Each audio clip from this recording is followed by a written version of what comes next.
नमस्कार दोस्तों, मैं रॉबिन शर्मा। आप है मेरे साथ एक ऐसे विषय पर चर्चा करने के लिए जो हाल में देखा होगा। डोनाल्ड ट्रंप चाह रहे हैं कि बांग्लादेश में एंट्री, और उनको चाहिए सेंट मार्टिन द्वीप। ठीक है। इसके चलते इनकी सरकार लो चलेगी, जो शेख हसीना की। अब मोहम्मद यूनूस सरकार में बैठे हुए हैं। तो आप सोच सकते हैं सेंट मार्टिन द्वीप कितने लिए कितनी ज़रूरत है अमेरिका के लिए। तो पहले की सरकार निरंतर जो प्रयास करती रही है, ये जो बाइडेन की सरकार थी, निरंतर प्रयास करती रही है, और उन्हीं के कार्यकाल में ये सब हो गया जाके। समझ रहे हो? तो आप ये देखिए, ट्रम्प बांग्लादेश में एंट्री की तैयारी कर रहे हैं। उनको चाहिए सेंट मार्टिन द्वीप, और ये चाहते हैं कि रिसोर्ट बनाने के लिए, और यहाँ विदेशियों के लिए स्पेशल जोन बनाएंगे। ये 4 तारीख को आप खबर देख सकते हैं। ठीक है। ये सेंट मार्टिन द्वीप है ये। ठीक है। इसकी 9 किलोमीटर की इसकी लंबाई है, और ये बंगाल की खाड़ी में है। इसकी आबादी अगर देखा जाए तो 3800 है, और भारतीय राज्य अगर त्रिपुरा से अगर देखा जाए तो 350 किलोमीटर की दूरी पे है, और म्यांमार में अगर देखा जाए कोस्टल एरिया से 8 किलोमीटर की दूरी पे है, और बांग्लादेश के बाजार जिला के मुख्यालय से अगर देखा जाए तो इसकी 9 किलोमीटर की दूरी है। अब इसको अमेरिका चाह रहा है कि 99 साल के लिए इसको लीज पर दे दिया जाए, लेकिन जो पहले की जो सरकार थी, शेख हसीना की सरकार, उन्होंने ये प्रस्ताव माना नहीं, और इसके बाद इनके साथ में हुआ जाके उग्र प्रदर्शन, और प्रदर्शन के कारण उनकी सरकार चली गई। जब विदेशियों ने फंडिंग करी, और फंडिंग करने के बाद में उनकी सरकार चली गई। ये अमेरिका भी जानता था, और बांग्लादेश के लोग भी जानते थे कि अमेरिका सेंट मार्टिन द्वीप चाहता था। और शेख हसीना ने अपनी संसद में ये बात कहा, अपने सभाओं में ये बात कही है कि एक वाइट मैन है, वो हमें रुपए के लिए ऑफर कर रहा है सेंट मार्टिन द्वीप के लिए। ठीक है। तो मेन कारण ये थी, इसलिए वो नहीं ले पाए। अब आप देखिए, ये फॉक्स बाजार है। ठीक है। और ये आप देखिए, 5 अगस्त को इन्होंने इस्तीफा दिया बांग्लादेश के प्रधानमंत्री ने, जो शेख हसीना थी। ये भागकर मतलब है दिल्ली चले आए थे। ठीक है। भारत को ये अर्जी भेजी थी, पहली अर्जी भेजी, इसके बाद इन्होंने दूसरी अर्जी भेजी। इसके बाद में जो बांग्लादेश की अधिकारी मिलिट्री जो है, वो एयरक्राफ्ट से भारत में दाखिल होने के लिए क्लियरेंस मांगते हैं, और इजाज़त मिलने के बाद में वो शाम को शेख हसीना विमान से बैठकर दिल्ली के लिए लैंड हो जाती हैं। अब ये पहली बार दिल्ली नहीं आई है, जब 2 बार, एक बार और ये दिल्ली रह चुकी हैं। समझ रहे हो? भारत ने एक बार और इन्हें शरण दी थी, जब इनके देश में घटनाएं हुई थी जाके इनके साथ में। 1975 की घटना आप देखिए। 1975 में बगावत हुई थी, तब ये शरण लिया था। तो शेख हसीना ने 1975 में जो संस्थापक हैं बंगबंधु, यानी कि जो बांग्लादेश के कहे जाते हैं, जैसे अपने भारत में महात्मा गांधी जो राष्ट्रपिता हैं, ऐसे वहाँ के बंगबंधु हैं शेख मुजीबुद्दीन रहमान। उनकी सबसे जो बड़ी बेटी है वही है शेख हसीना। ठीक है। और 1966 में जब इनके पिता की अवामी लीग की एक छात्र इकाई से राजनीति में प्रवेश किया था, और बांग्लादेश को भारत के सहयोग से पाकिस्तान से आज़ाद कराने वाले बंगबंधु हैं। समझ रहे हो? 1971 की लड़ाई हुई थी, तो पहले ये पूर्वी पाकिस्तान हुआ करता था बांग्लादेश। 1971 की लड़ाई के बाद में ये बांग्लादेश बना जाके है। और जब ये बांग्लादेश बना जाके, तो इन्हीं को जो शेख मुजीबुद्दीन रहमान है, इन्हीं को बंगबंधु के नाम से वहाँ पे जाना जाता है। समझ रहे हो? उनकी पत्नी और 3 बेटों की 1975 में सेना की बगावत के बाद हत्या कर दी गई थी। समझ रहे? इस घटना के समय शेख हसीना और अपनी छोटी बहन रिहाना और पति भी वाजिद मियाँ के साथ में ये यूरोप रह रही थी, इसलिए उनकी जान बच गई थी जाके। यूरोप में रहने के बाद में कुछ समय के लिए ये जर्मनी चली गई थी। इसके बाद ये तत्कालीन प्रधानमंत्री जो इंदिरा गांधी थी, उनसे बात किया जाके, इसके बाद ये इन्होंने दिल्ली में शरण ली जाके। समझ रहे बात को? हसीना अपने पति, बहन, 2 बेटों और 1976 से 1981 तक ये दिल्ली में रही जाके, और 1981 में ये 81 के बाद दिल्ली में रही जाके। इसके बाद 1986 में ये पहली बार चुनाव लड़ा जाके, क्योंकि इसके बाद ये बांग्लादेश लौटी जाके। तो बांग्लादेश के एयरपोर्ट पर इनका बहुत स्वागत हुआ जाके। 86 ये पार्टी में इन्होंने पहुंची, चुनाव लड़ा जाके, लेकिन चुनाव इन्होंने जीत नहीं पाया। 1986 से लेकर 1990 तक ये विपक्ष की भूमिका निभाती रही। 1996 से लेकर 2001 के बीच में बांग्लादेश के प्रधानमंत्री के रूप में ये चुनी। ठीक है। इसके बाद 2 बार ये हारी, और 2009 में फिर इन्होंने चुनाव जीता, और तब से लेकर 2024 तक इन्होंने चुनाव जीतते रहे और ये अपने पद पर विराजमान रहे शेख हसीना। ठीक है। और ये आप देखिए, 1975 की हमने बात बताई थी, इनके बाद 2 बार जानलेवा हमला हो चुका। 1975 में जब हमला हुआ था, जिस जिस कारण ये यूरोप में थी, और 2004 में चुनाव में एक सभा के दौरान उनके ऊपर ग्रेनेड फेंका था। तब 24 लोग मारे थे, लेकिन शेख हसीना बच गई थी। इस्तीफे के बाद में ये आप देख सकते हैं किस तरीके के ये लोग, जो वहाँ के प्रदर्शनकारी है, वो जश्न मनाते हुए देख सकते हैं। जब 5 अगस्त 2024 को इस्तीफा दिया था, इसके बाद मोहम्मद यूनिस बांग्लादेश की अंतरिम सरकार के लिए शपथ लेते हैं। ठीक है। ये नोबेल पुरस्कार विजेता है मोहम्मद यूनिस।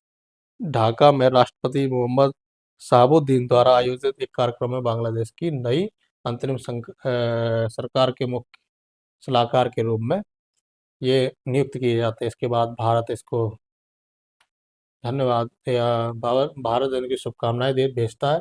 और हसीना बाद में ये कहती है कि हसीना ने कहा कि जो ये विरोधियों से मिल रहे थे अमेरिकी अधिकारी, विरोधियों को, ये जो अमेरिका समर्थित ये सरकार है मोहम्मद यूनिस, ठीक है, अमेरिका ने ही इन्हें बिठाया था, तो उसी का ये कह रहे हैं कि हसीना के विरोधियों से मिल रहे थे अमेरिकी अधिकारी। ठीक है। पूर्व पीएम ने कहा है एक गोरा चुनाव में ऑफर दे रहा था। समझ रहे? गोरा चुनाव में ऑफर दे रहा था मतलब समझ रहे? ये जो वार्डन ये लगातार प्रयास कर रहे थे कि सेंट मार्टिन द्वीप ये हमें दे दे, लेकिन दी नहीं। इसके बाद इनको सरकार में बिठा दिया इन्होंने। समझे? मोहम्मद यूनूस को सरकार में बिठा दिया। फिर उन्होंने बाद में कहा बांग्लादेशियों के लिए जान बचाने के लिए इस्तीफा दिया है, और अमेरिका को सेंट मार्टिन दे देती तो सत्ता नहीं जाती, मैं बांग्लादेश लौटूंगी। उन्होंने ये भी बयान दिया। उस समय जब प्रदर्शन हुए जाके तो 300 लोग मारे गए थे। इस कारण उन्होंने फिर बाद में इस्तीफा दे दिया था जाके। समझ रहे? अब देखो, ये देखो खबर आपको पता है, चार ये जो अब ये ट्रम्प है, ये अब दिलचस्पी ले रहे हैं। अब ये देखते हैं ये बांग्लादेश में जब तख्ता पलट हुआ जाके, उसकी कहानी देख लेते हैं क्या हुआ है। अब जो असल कारण जो बना जाके, वो यहाँ से बना जाके, जो मेन प्रॉब्लम बनी है वो यहाँ से बनी है 1971 में, जब पूर्वी पाकिस्तान इधर हुआ जाके बांग्लादेश। समझ रहे? तो इसके बाद भारत का जब एक्शन हुआ जाके, तब वो पूर्वी पाकिस्तान वहाँ से ख़त्म हो गया, और इसके बाद वहाँ पे एक नया देश बना जाके जिसका नाम था बांग्लादेश। और वहाँ पे उनकी पाकिस्तान की 93,000 सैनिक भारत ने पकड़ रखे थे। इसके बाद उन्होंने छोड़ा जाके, जब ये देखो ये साइन साइन करवाई, ये देखो साइन करवाए थे, और इसके बाद देश की मान्यता मिली जाके बांग्लादेश को। समझ रहे? तो इसके बाद में 1975 में स्वतंत्रता सेनानियों, जो सैनिक थे, उनके रिश्तेदार और सरकारी नौकरी में 30% का जो आरक्षण दिया गया था, असल वजह यहाँ पर थी। आरक्षण जैसे हमारे में SC ST और OBC में आरक्षण जो मिल रहा है, ऐसे इनके इनमें क्या हुआ जाके, जो 71 की लड़ाई में जो सैनिक थे उनके परिवार वालों को लगातार 30% का आरक्षण मिल रहा था। असल वजह यहाँ से हुई जाके। समझ रहे?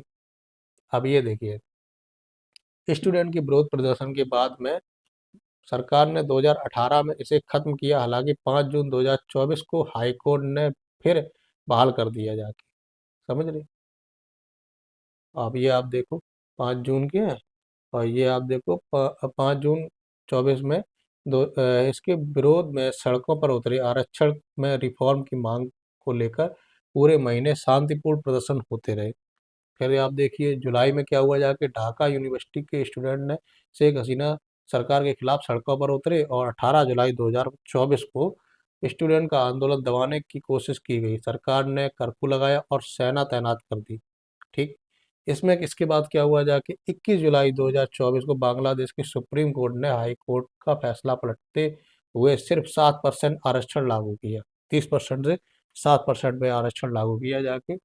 ठीक है। इसके बाद क्या हुआ, पीएम शेख हसीना की इस्तीफे की मांग को लेकर स्टूडेंट का लगातार प्रदर्शन जारी रहता है, और उन्होंने पुलिस स्टेशन और सरकारी इमारतों में आग लगा दी। ठीक। इसके बाद क्या हुआ, हिंसा में 200 से ज़्यादा लोग, मतलब 200 को कई 300 नंबर आता है, लोग मारे गए। इनमें कई लोगों की मौत पुलिसकर्मियों से हुई। करीब 10,000 लोग कस्टडी में लिए गए। ठीक है। विरोध प्रदर्शन हिंसक होता गया और यह सियासी संकट में तब्दील हो गया, जिसके बाद शेख हसीना को देश छोड़कर भागना पड़ा जाके। और इसके बाद वो दिल्ली में, भारत में शरण लेती है। अभी भी वो भारत में ही है, समझ रहे। अब आप ये देखिए ये इतना प्यारा द्वीप है। इस द्वीप पर 150 तरह की मछलियां के अलावा नारियल की खेती होती है। बांग्लादेश में विशेष आर्थिक क्षेत्र का दर्जा रखने वाले इस इलाके में पर्यटन के अलावा तेल और गैस भंडार भी इस जगह की में मिलते हैं। ठीक है। 1997 में आए तूफान के बाद यहाँ हाइड्रो पावर नहीं है। सौर ऊर्जा के जरिए पूरे द्वीप पर बिजली सप्लाई की जाती है। अब ये कितना इम्पोर्टेंट है ये देखिए। बंगाल की खाड़ी में के एंट्री गेट के करीब है सेंट मार्टिन द्वीप। अब ये यहाँ पे है, देखिए यहाँ पे सेंट मार्टिन द्वीप है। अब आप ये देखिए कितना महत्वपूर्ण है। ये देखो, मलक्का स्टेट से होते हुए इस जगह, मतलब ये ऐसे मान लो, जो जो शिपमेंट है, जो शिप निकलते हैं, वो शिप इधर ही इस एरिया से निकलते हैं, चाइना का।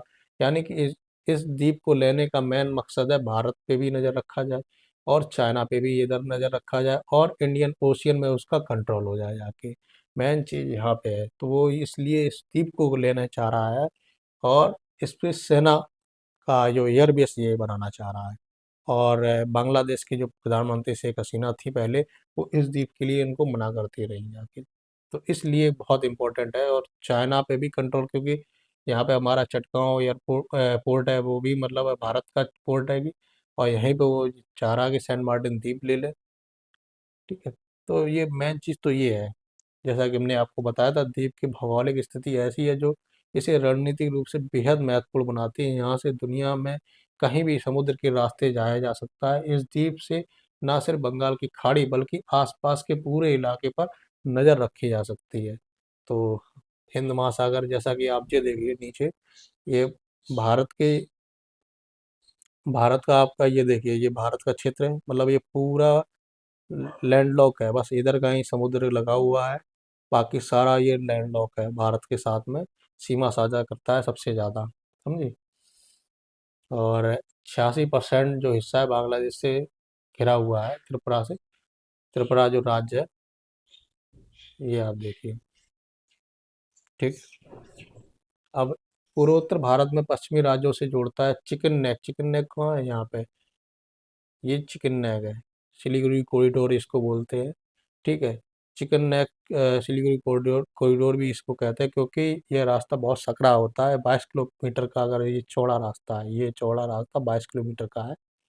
कई बार मतलब जो मोहम्मद यूनुस है, ये कहते हैं कि जो इधर वाले राज्य अगर हम चाहें तो इसको रोक दें। और ये इनको सेवन सिस्टर भी बोला जाता है, क्योंकि यहाँ मेघालय, अरुणाचल प्रदेश, असम, नागालैंड और मणिपुर, त्रिपुरा, मिजोरम और ये सारे जो 7 राज्य हैं, तो समझ रहे हो। तो ये सिलीगुड़ी कॉरिडोर है, ये चाइना में जाके बयान भी दे आए कि हम जब चाहे तब इसको रोक देंगे। तो ये हमारे लिए तो ठीक नहीं है, क्योंकि ये अलग ही किस्म का आदमी है, समझ रहे हो। यहाँ पे अगर देखा जाए तो यहाँ पे बांग्लादेश में 8% ही हिंदू है। सबसे ज़्यादा इसमें मुसलमान है, 91% मुसलमान है, 8% हिंदू है, और बाकी 1% अगर देखा जाए तो अन्य भी लोग भी रहते हैं, समझ रहे हो। अगर 2011 की जनगणना में देखा जाए तो 8.5 हिंदू आबादी थी, 22 में घटकर 8 पॉइंट यहाँ पर रह गई है।